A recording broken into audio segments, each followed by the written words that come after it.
The great hall of the Galactic Council stretched out like a small moon. Thousands of different alien species sat in their floating chairs, each one representing worlds that humans had never seen. The air hummed with translation devices, working hard to turn hundreds of languages into something everyone could understand. Ambassador Zextai of the Kron Empire stood up from his seat. He was tall, almost 3 meters, with skin that looked like metal and eyes that glowed red. His voice was deep and rough when he spoke. "Fellow members of the council," he began, his words echoing through the hall. "Today the mighty Kron Empire announces our intention to bring order to a new world. The planet called Earth will join our empire. Its people, these humans, will serve us as they should." A wave of shocked whispers moved through the crowd. Many aliens turned to look at each other with wide eyes. Others just stared at Zextai, like he had lost his mind. Ambassador Veltara of the Archelon Union was the first to stand up. She was old, very old, with a shell-like back and wise eyes that had seen many wars. Her voice was calm but firm. "Ambassador Zextai," she said, "have you lost your minds? Do you have any idea what you are talking about?" Zextai laughed, a sound like metal scraping against stone. "Old Veltara, your age makes you weak and scared. Humans are nothing special. They are young and weak. They only learned to travel between stars 100 years ago. We have been doing this for thousands of years." General Thrak of the Hegemony Forces stood up next. He had fought in more wars than most species had even heard of. His scarred face showed his experience. "Kron fool," he growled, "you speak of things you do not understand. We have been watching the humans since they first left their world. There is something different about them." "Different?" Zextai asked with another laugh. "They are soft creatures made of water and meat. Their ships are small. Their weapons are simple. What could be different about them?" Ambassador Queth of the Vorthak, the oldest species in the council, slowly rose from his seat. When he spoke, everyone listened. He had lived for over 1,000 years and had seen empires rise and fall. "Young Kron," he said in a voice like wind through old trees, "in my long life, I have seen many species that looked weak, but were not. The humans, they worry me, not because they are strong, but because they think differently than we do." Zextai waved his hand like he was pushing away a bad smell. "Old fears from old minds. The Kron Empire has conquered 47 star systems. We have never lost a war. These humans will be just another easy victory." "Have you studied them?" asked Dr. Xylith of the Science Collective. Her voice was high and musical. "Have you looked at their history, their wars, the way they solve problems?" "I have seen enough," Zextai replied. "They fight each other over small pieces of land. They use metal weapons and fire. They have no unity. When we arrive, they will surrender quickly." The hall erupted in noise. Hundreds of aliens were talking at once, their voices mixing into a chaos of sound. Some were arguing with the Kron. Others were trying to talk sense into their neighbors. A few species were already making plans to move their trade routes far away from human space. Veltara raised her hand for quiet. When the noise died down, she spoke again. "Zextai, we are trying to save your empire from making a terrible mistake. The humans may look weak, but they have something that scares those of us who are wise enough to pay attention." "And what is that?" Zextai asked with another laugh. "They never give up," said General Thrak quietly. "In all our studies of their history, we have never found a time when humans as a whole accepted defeat. They may lose battles, but they keep fighting until they win the war." "They adapt," added Dr. Xylith, "faster than any species we have ever seen. Give them a problem, and they will find 10 different ways to solve it. Usually in ways no one else would think of." "They sacrifice," said Ambassador Queth sadly. "They will give up their own lives for their species, for their ideas, for their children. They do not think the same way we do about what is acceptable to lose. Zexthai looked around the room and saw worried faces staring back at him. He felt angry that these weak old fools were trying to scare him. "You are all cowards," he said loudly. "The Kron Empire fears nothing. In 6 months, we will present you with a conquered Earth, and these humans will be our slaves. Then you will see how foolish your fears were." "Ambassador Zexthai," Veltara said one last time, "please reconsider. Contact the humans. Try to negotiate. Find another way." "The time for talk is over," Zexthai replied. "The Kron have decided. Earth will fall." He turned and walked out of the hall, his heavy footsteps echoing in the sudden silence. Behind him the other Kron delegates followed, their faces showing the same arrogance as their ambassador. When they were gone, the hall remained quiet for a long moment. Finally, General Thrax spoke. "Should we warn the humans?" he asked. Ambassador Queth shook his ancient head slowly. "The humans will find out soon enough, and when they do," he paused, looking very tired and very sad. "I fear we will all discover what happens when you attack the one species in the galaxy that treats war not as politics, but as survival." As the council members began to leave, many of them were already making secret plans. Some would move their trade routes, others would strengthen their defenses. A few began preparing messages to send to human space, not to warn them, but to make sure that when this was over, humanity would remember who their friends were.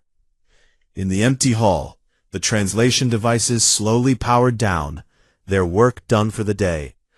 But the words spoken there would echo across the galaxy very soon. The message reached Earth 3 weeks later. It came through the official diplomatic channels, transmitted from the Galactic Council's neutral station. President Chen sat in her office in Geneva, reading the Kron ultimatum for the 3rd time. The words were simple and clear: surrender or be destroyed. 6 months, she said out loud to her empty office. "They're giving us 6 months to surrender." She pressed a button on her desk. Within seconds, her chief of staff appeared on the screen. "Martha," President Chen said, "activate Protocol 7. Martha's face went pale. Protocol 7 hadn't been used since the day it was created, 50 years ago when humans first learned they weren't alone in the universe. "Are you sure, Madam President?" Martha asked. "Dead sure. Send the activation codes to all colony worlds, all military installations, and all deep space stations. Use the quantum channels. I want every human in the galaxy to get this message in the next hour." "Yes, Madam President." The screen went dark, and President Chen leaned back in her chair. She looked out her window at the peaceful city below. People were walking to work, children were playing in parks, and life was going on as normal. They had no idea that everything was about to change. Far out in space, beyond Neptune, something that looked like an asteroid suddenly came alive. The rock split open like a flower, revealing a massive space station hidden inside. Similar stations activated all across the solar system. They had been built in secret, disguised as mining operations and research posts. On Kepler 442b, humanity's farthest colony, Governor Hassan received the Protocol 7 message while eating breakfast with his family. He kissed his wife and children goodbye, then walked to his office and placed his hand on a scanner that hadn't been used in 20 years. Deep underground, machines that no one knew existed began to hum with power. Captain Torres was commanding a small research ship near the edge of Vega system when her communications officer ran onto the bridge. "Captain," the young man said, breathing hard, "we just received a Priority 1 message from Earth. Protocol 7 is active." Captain Torres felt her blood turn cold. "You're certain?" "Yes, ma'am. Confirmed through quantum channels with full encryption." Torres looked around her bridge. Her crew of 15 scientists and engineers were staring at her, waiting for orders. None of them knew that their peaceful research ship carried enough hidden firepower to destroy a small moon. "All hands, this is the captain," Torres announced over the ship's speakers. "As of this moment, this vessel is no longer a research ship. We are now the UES Retribution, and we have work to do." On Earth, in a bunker beneath the Rocky Mountains, General Morrison watched as holographic displays showed human positions across the galaxy. Each green dot represented a human ship, station, or colony. There were thousands of them, spread across 37 star systems. "Sir," his aide said, "all positions have confirmed receipt of Protocol 7. Sleeper protocols are activating across the board." General Morrison nodded. "How long until we're fully operational?" 6 weeks for full deployment, sir, but we can begin defensive operations in 72 hours. "Good. Signal all colony worlds. Tell them to begin Phase 1 immediately." Across human space, things that had been sleeping began to wake up. Mining ships revealed hidden weapon systems. Civilian transports opened secret compartments filled with military equipment. Space stations that everyone thought were for research suddenly sprouted defensive turrets. But the real surprise was the people themselves. On Mars, factory workers stopped making farming equipment and started making weapons. On Titan, ice miners began producing something that looked like water but could melt through Kron armor. On Europa, the fish farms were converted overnight into facilities that made small, fast attack ships. The transformation wasn't random. Every human settlement had been planned with this day in mind. Every colony had been built with hidden military potential. Every trade route could become a supply line. Every civilian could become a soldier. Dr. Sarah Kim worked at a physics laboratory on Proxima Centauri b. When Protocol 7 activated, she and her team stopped studying particle acceleration and started building the most powerful bomb humans had ever created. They had been preparing the plans for 30 years, just waiting for the right moment. "How long until it's ready?" her assistant asked. 4 months, Dr. Kim replied, not looking up from her work. "Maybe less if we skip safety testing." "Should we skip it?" "Yes," she said, "we skip it." In the asteroid belt, miner Jackson Smith received the Protocol 7 message while eating lunch. He looked around at his crew of 23 people. They'd been mining rocks for 15 years together. Now they had to do something completely different. "Boys," he said, putting down his sandwich, "remember that military training we all had to do when we signed up for this job?" His crew nodded. Every human who wanted to work in space had to complete military training. Most people thought it was just for emergencies, like equipment failures or pirate attacks. "Well," Jackson continued, "turns out it wasn't for pirates after all." 2 weeks later, Jackson's mining ship was patrolling the outer edge of the solar system, armed with weapons that could punch through Kron battleships like they were made of paper. The changes weren't just military. Human society itself began to shift. On Earth, President Chen addressed the world. "My fellow humans," she said, speaking to an audience of 12 billion people, "we are about to face our greatest challenge. An alien empire called the Kron believes we are weak. They think we will surrender without a fight. They are wrong." She paused, looking directly into the camera. "For 50 years, since we first learned we were not alone in the universe, we have been preparing for this moment. Not hoping for it, not wanting it, but preparing for it. Every human colony, every space station, every ship has been built with one goal in mind: to make sure that if someone tries to destroy us, they will regret it forever." Around the galaxy, humans stopped what they were doing and listened. "We will not surrender," President Chen continued. "We will not negotiate. We will not retreat. We will show the galaxy what happens when you threaten the children of Earth." When her speech ended, humanity got to work. Not just soldiers and pilots, but teachers and farmers and engineers and doctors. Everyone had a role to play in what was coming. The Kron thought they were attacking a young, weak species that had barely learned to travel between stars. What they were really attacking was a civilization that had spent 50 years turning every human settlement into a potential fortress, every human into a potential warrior, and every piece of human technology into a potential weapon. In 6 months, the Kron would arrive at Earth expecting to find a planet ready to surrender. Instead, they would find something that had never existed before in galactic history. An entire species that had decided that any enemy foolish enough to attack them would serve as an example to the rest of the universe. Admiral Krexvar of the Kron Third Fleet felt confident as his ships approached the human outer colonies. He commanded 300 warships, the largest fleet the Kron Empire had ever assembled.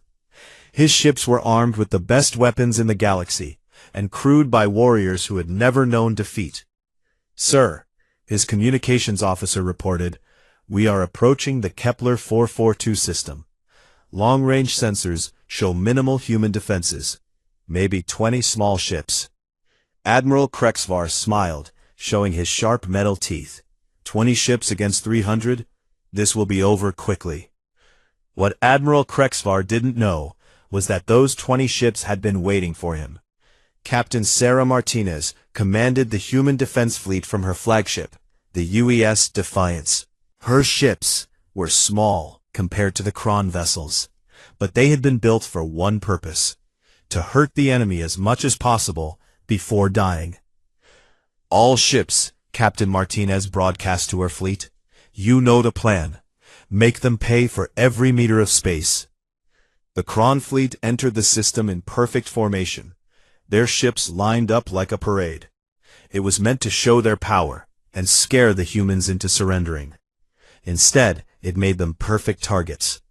"Sir," the Kron sensor operator said, "the human ships are not retreating. They're moving toward us."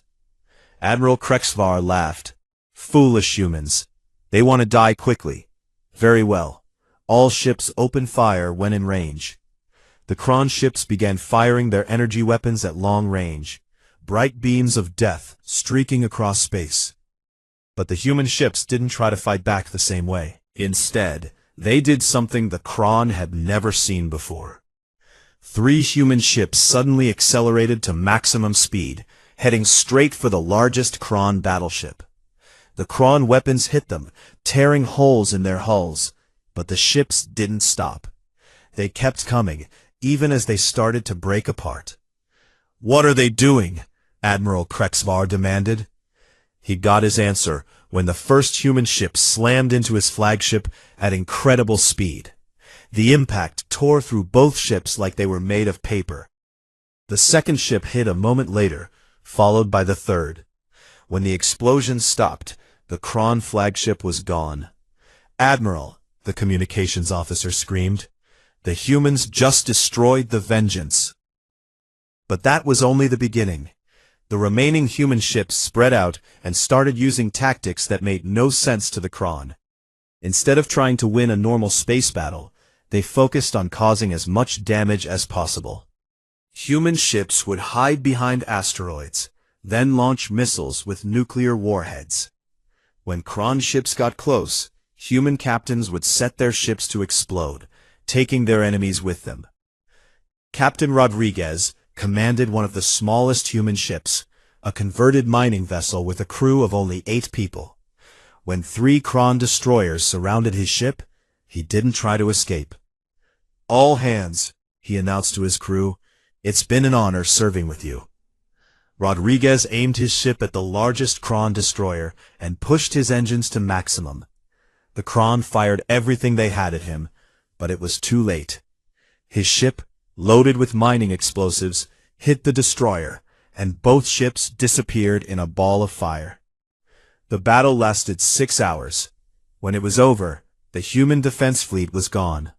All 20 ships had been destroyed, along with their crews.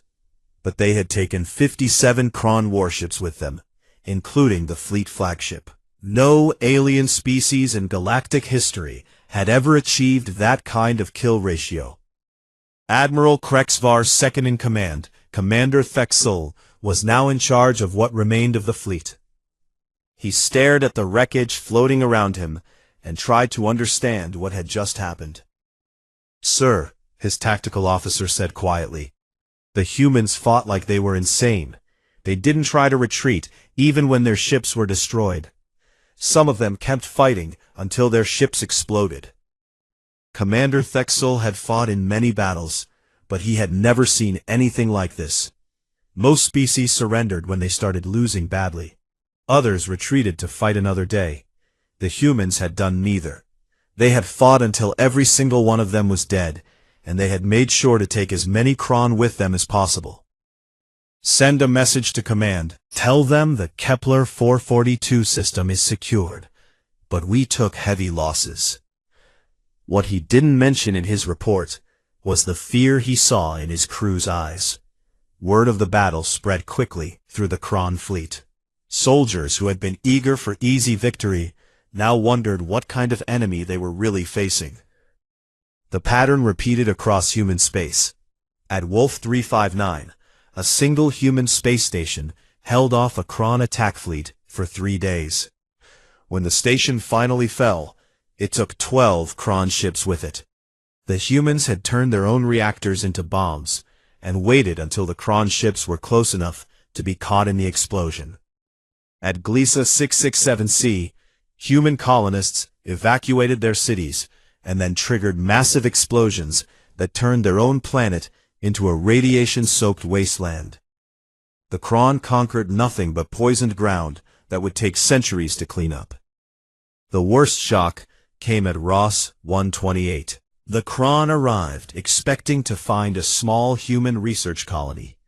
Instead, they found a military base that had been hidden inside what looked like a peaceful science station. The humans had weapons the Kron had never seen before. Railguns that fired metal slugs at incredible speeds, virus bombs that targeted Kron biology, and worst of all, human soldiers who fought in ways that defied understanding. When Kron troops landed on the planet, they expected the humans to fight like other species, from defensive positions, trying to minimize their losses. Instead, human soldiers attacked constantly, using tactics that seemed designed to cause maximum psychological damage. Human snipers would take single shots, then disappear. Human bombs would explode when Kron soldiers thought they were safe. Human fighters would pretend to surrender, then activate hidden weapons when the Kron got close. The Kron commander on Ross 128, General Vexloth, sent a desperate message to Fleet Command. "The humans do not fight to win territory. They fight to kill us. They seem to care more about destroying our forces than protecting their own lives." After 1 month of fighting, the Kron had captured several human colonies, but at a cost that shocked their leadership. They had lost nearly 200 ships and thousands of soldiers. Worse, the human tactics were spreading. Other alien species were watching the battles and learning that the mighty Kron could be hurt. Emperor Krexthul received the battle reports in his palace on the Kron homeworld. He read them twice, not believing what he was seeing. "These losses are unacceptable," he growled to his war council. "How can primitives cause such damage?" "My emperor," his chief admiral said carefully, "the humans fight differently than any species we have encountered. They seem willing to accept any level of casualties as long as they can hurt us." "Then we need to show them the cost of resistance," the emperor declared. "Prepare the 2nd and 3rd armadas. We will attack their homeworld directly. When Earth burns, the other human colonies will surrender." "Are you sure that's wise, my emperor?" the admiral asked. "Perhaps we should negotiate." "Never!" the emperor roared. "The Kron do not negotiate with primitives. Ready the fleets. We attack Earth in 2 months." As the Kron prepared for their final assault, reports of human madness spread throughout the galaxy. Other species began to wonder if they had underestimated these young aliens. Some started making secret plans to stay far away from the coming battle. But deep in human space, in hidden bunkers and secret facilities, something much more dangerous than madness, was preparing to wake up. The Kron thought they had seen the worst of humanity's weapons. They were very, very wrong. Emperor Krexthul stood on the bridge of his personal dreadnought, the Eternal Conquest, watching the largest fleet in Kron history move toward the Sol system. 500 warships, including 12 massive dreadnoughts, and the Emperor himself. This was every major ship the Kron Empire could spare. "My Emperor," Admiral Vakshan reported. "Our scouts confirm that human defensive positions are minimal. A few space stations, some patrol ships, nothing that should trouble us." The Emperor's red eyes glowed with satisfaction. "Excellent. Once we destroy Earth, the other human colonies will see the futility of resistance." What the Emperor didn't know was that human scouts had been watching his fleet since it left Kron space. Every ship movement, every formation change, every tactical decision was being recorded and transmitted back to Sol. In a hidden bunker deep beneath Earth's surface, General Morrison studied the approaching Kron fleet on his holographic display. Around him, dozens of officers worked at stations that connected to every human military asset in the solar system. "Status report," Morrison ordered. "All defensive platforms are online," came the reply. "The asteroid belt fortifications are ready. Mars orbital cannons are charged. All sleeper ships have activated their combat protocols." Morrison nodded grimly. "And the special projects?" he asked. "Project Mjolnir is ready for deployment. Project Prometheus finished testing yesterday. Project Pandora." The officer paused. "General, are we really going to use Pandora?" Morrison looked at the display showing 500 enemy ships approaching his home. "If they want to threaten Earth, they'll learn why that was a mistake. Activate all projects." Across the solar system, things that had been hidden for 50 years revealed themselves. Asteroids split open to reveal massive weapons platforms. Space stations that looked like civilian research facilities suddenly bristled with missile launchers. Even the moon opened up, showing gun batteries that could destroy battleships. But the real surprise was the ships. The Kron had detected about 30 human vessels in the Sol system. What they hadn't detected were the 300 ships hiding in the asteroid belt, powered down and waiting. These weren't the small vessels the Kron had fought at the colonies. These were warships, built in secret shipyards and armed with weapons designed specifically to kill Kron. Captain Lisa Park commanded the UES Vengeance, humanity's newest and most deadly warship. Her ship was smaller than a Kron dreadnought, but it carried something no other species had ever built. A weapon that could tear holes in space itself. "All ships," came the order from Fleet Command. "The Kron are entering the outer system. Begin Phase 1. The first sign that something was wrong came when the Kron fleet passed Neptune. Sensors detected what looked like a small research station orbiting the planet. Admiral Vakshan ordered a single destroyer to investigate. The destroyer never reported back. Instead, the research station revealed itself as a weapons platform that fired projectiles at near-light speed. The Kron destroyer was torn apart so quickly that it simply disappeared. "What happened to the Seeker?" the Emperor demanded. "Unknown, my Emperor. It just stopped existing." More surprises followed. As the Kron fleet moved inward, they found that every planet, every moon, every large asteroid had been turned into a fortress. Jupiter's moons launched swarms of missiles that moved faster than anything the Kron had seen. Saturn's rings turned out to be hiding thousands of small attack ships, but the worst shock came when they reached the asteroid belt. "Sir," the Kron sensor operator said, his voice shaking, "I'm detecting massive energy signatures throughout the asteroid field. It's like the rocks themselves are powering up." Emperor Krexthul watched in disbelief as hundreds of asteroids revealed themselves to be hollow shells hiding human warships and weapons platforms. The asteroid belt had become the largest military installation in galactic history. "Impossible," he whispered. "How did they hide all of this?" Admiral Vakshan was asking himself the same question when the human attack began. The asteroid belt erupted with weapon fire.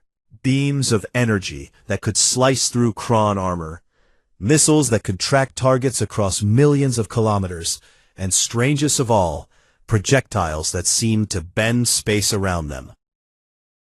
The lead Kron ships were destroyed so quickly that the rest of the fleet had no time to react. In the first 30 seconds of battle, humanity destroyed 50 Kron vessels without losing a single ship. "All ships, return fire," the Emperor screamed. The Kron fleet began shooting back, but their enemies were everywhere and nowhere. Human ships would appear from behind asteroids, fire devastating salvos, then disappear again. The humans weren't fighting a traditional space battle. They were fighting like hunters stalking prey. Captain Park's ship, the Vengeance, targeted the largest Kron dreadnought and fired its special weapon. Space itself seemed to twist around the projectile as it traveled toward its target.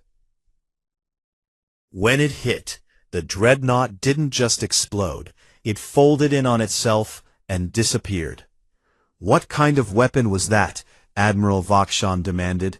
His science officer's voice was filled with terror. "Sir, I think they just weaponized a black hole." The battle continued for hours, but it wasn't really a battle. It was a slaughter. The Kron had superior numbers, but the humans had turned their entire solar system into a weapon. Every piece of space debris became a projectile. Every planet became a gun platform.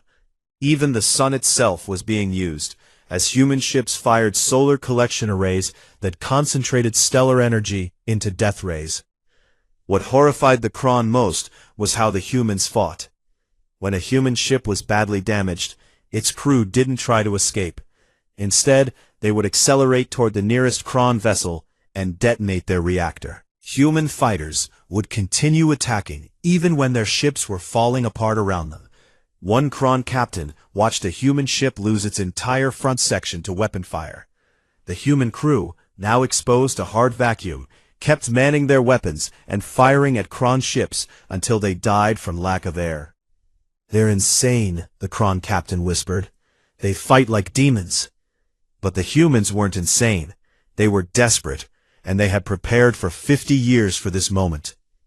Every human in the solar system knew that if they lost this battle, their species would be enslaved or extinct. So they fought with everything they had. The turning point came when Emperor Krexthul himself was forced to retreat. His personal dreadnought, the pride of the Kron fleet, was being hunted by a pack of human ships that moved like wolves. They had already crippled 2 of his escort vessels and were closing in for the kill. "My Emperor," Admiral Vakshan said urgently, "we must withdraw. We've lost over half the fleet." The Emperor looked at his tactical display, showing the wreckage of hundreds of Kron ships floating among the asteroids. The humans had lost ships too, but nowhere near as many. Worse, more human vessels kept appearing from hidden bases throughout the system. "Retreat," he said quietly, then louder, "All ships, retreat." The surviving Kron fleet fled the Sol system, leaving behind nearly 300 destroyed warships and thousands of dead soldiers.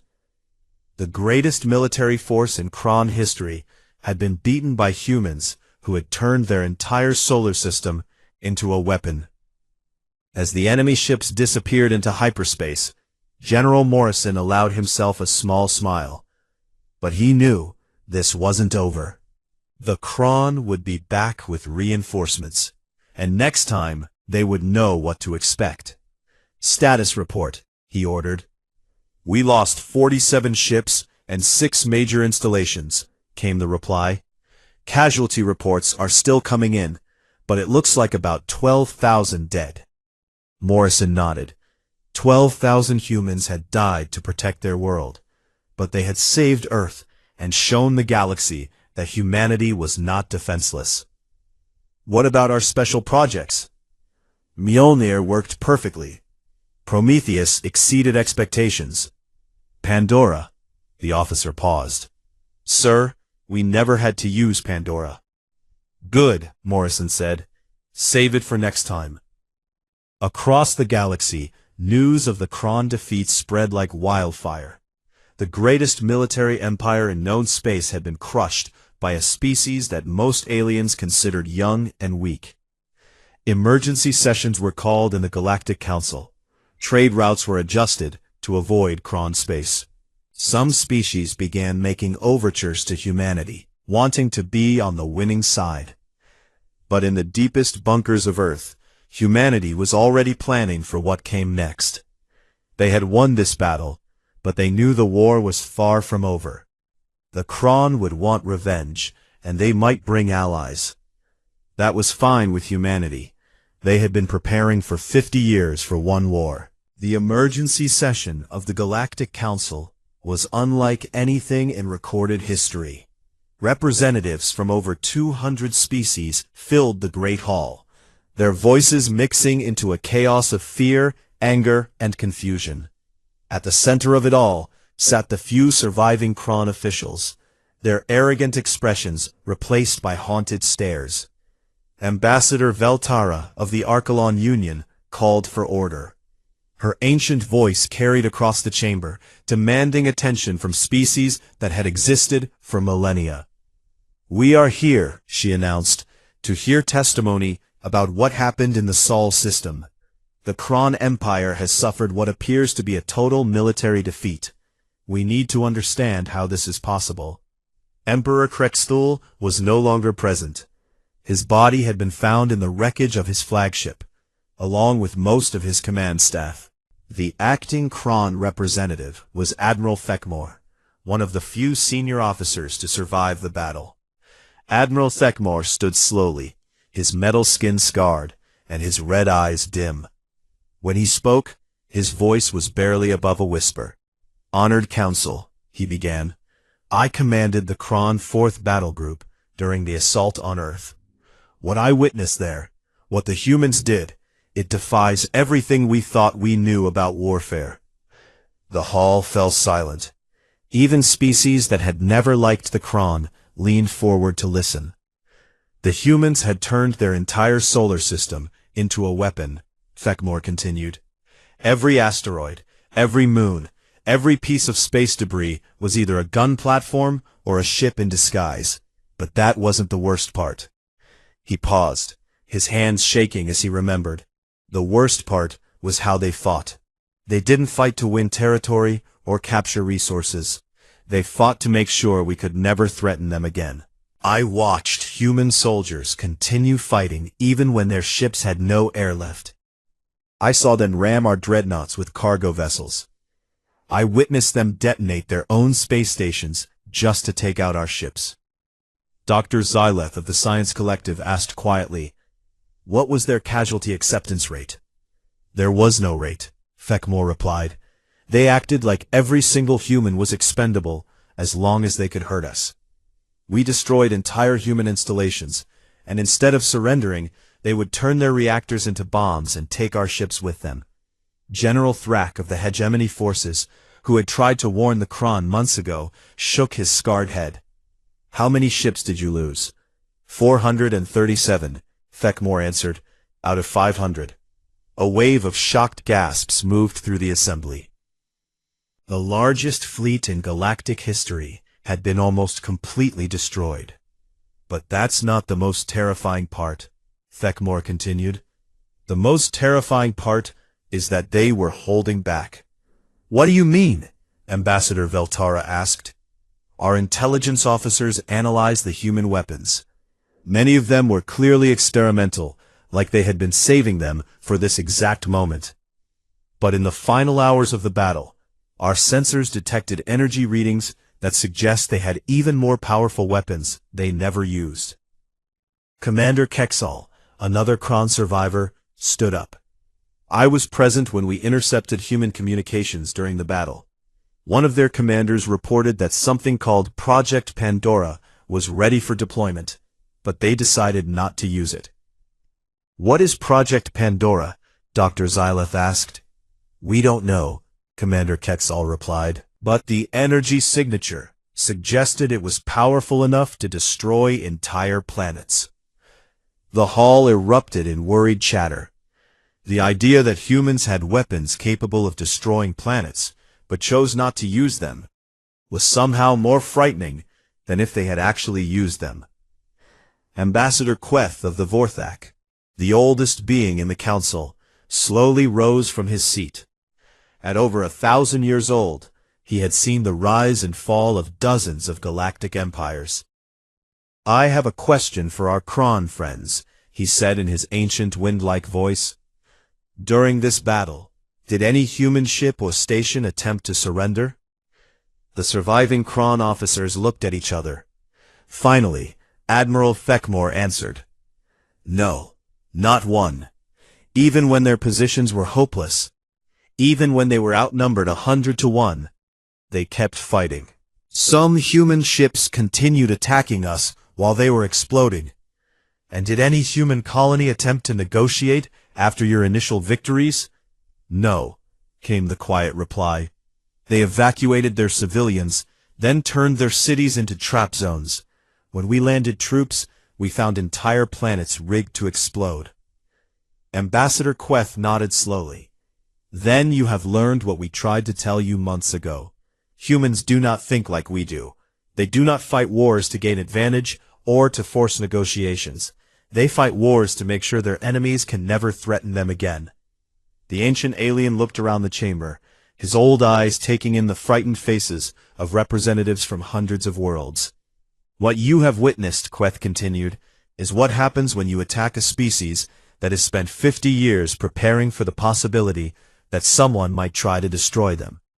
Every human colony, every human ship, every piece of human technology was designed with one purpose: to make any aggressor regret their decision. Dr. Xyleth asked the question that everyone was thinking. Are the humans a threat to the rest of us now? Before anyone could answer, the chamber doors opened. A single figure walked in, wearing the simple blue uniform of Earth's diplomatic corps. It was Ambassador Sarah Chen, President Chen's daughter, and the first human to address the Galactic Council. The hall fell completely silent as she walked to the center of the chamber. Her presence was somehow both calming and terrifying. She looked young and harmless, but everyone knew she represented the species that had just destroyed the most powerful fleet in the galaxy. Honored representatives, Ambassador Chen said, her voice clear and strong. I come before you today not as a conqueror, but as someone who wants to prevent future tragedies. She looked directly at the surviving Kron officers. The Kron Empire chose to attack my people because they thought we were weak. They thought we would surrender without a fight. They were wrong, and the result is that thousands of soldiers on both sides are now dead.